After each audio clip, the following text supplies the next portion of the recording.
గౌరవనీయులైన ముఖ్యమంత్రి వర్యులు రేవంత్ రెడ్డి గారికి నమస్కారాలు సార్. నిన్న అసెంబ్లీలో బాగా చెప్పారు సార్. మీరు ఏమనంటే జీతాలు కూడా నేను అడుక్కొని చేబోదులు తీసుకొని ఇస్తున్నానని. అంత దుస్థితి ఎందుకు పట్టింది? కేసీఆర్ గారు తప్పు చేశారు కాదనట్ల. మరి ఆనాడు అసెంబ్లీ కట్టేటప్పుడు మీరు ఎందుకు అడ్డపడలేకపోయారు? కోర్టు కేసులు ఎందుకు వేయలేకపోయారు? దాన్ని ఎందుకు ఆపలేకపోయారు? ఆపలేదు. సరే, అయిపోయింది. మేము ఎంప్లాయీస్ కట్టే ట్యాక్సీలతోటి మిమ్మల్ని ఉచిత పథకాలు ఎవడు పంచమన్నాడు? ఉచిత పథకాలు ఎందుకు? ఉచిత పథకాలు ఇచ్చి మా జీవితాలు నాశనం చేయమని చెప్పినోడు ఎవడు లేడు కదా. ఎవరు చెప్పారు మీకు? ఉద్యోగస్తులకు బడ్జెట్ ఉంటుంది కదా. మా జీతాలు మాకున్నప్పుడు మాది మీరు ఇంకా అడుక్కునేది ఎందుకు? వేరే దానికి ఎందుకు ఉపయోగిస్తున్నారు? ఫ్రీ బస్సు ఎవరు పెట్టమన్నారు? ఎవడైనా ఈ రోజుల్లో మరీ కూటికి లేని పేదలు నిరుపేదలు ఉంటే ఆధార్ కార్డు చూపెడితే వాళ్ళకి ఇవ్వాలి. అంతేగాని ఒక కూలోడు బయటకు వస్తే 800 రూపాయలు, 1000 రూపాయలు మగవాళ్ళకి, ఆడవాళ్ళకి 800. అలా సంపాదిస్తున్నప్పుడు అది తీసుకెళ్ళి ఎక్కడ పోస్తున్నారు? బ్రాందీ షాపుల్లో పోస్తున్నారు. అదే నువ్వు ఈ ఉచితాలు పెట్టకుండా ఉద్యోగాలు వచ్చే పొజిషన్లో చేసుండి ఇండస్ట్రీస్ తీసుకొచ్చుంటే కంపెనీల్లో ఉద్యోగాలు వచ్చేవి చేసేవాళ్ళు.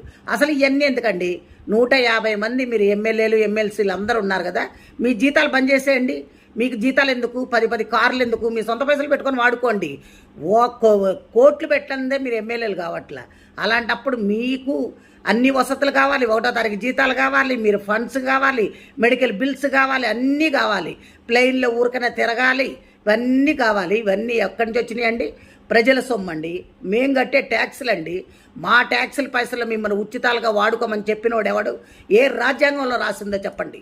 మీరు ఇవన్నీ కానీ చేస్తే ఇప్పుడు మేము రిటైర్డ్ అయిన వాళ్ళకి కనీసం పైసలు కూడా ఇచ్చే స్థితిలో లేరు మీరు. అంటే అప్పులు చేశాడు కేసీఆర్. అప్పులు చేసిపోయిన ముఖ్యమంత్రి ఒక ఆయన ఆస్తులు, నీకు దమ్ముంటే ఆయన ఆస్తుల్ని ఏలమేయండి. ఆయన ఆస్తుల్ని జప్తు చేసి అప్పులు కట్టించండి. ఇది ఒక చట్టం దాండి.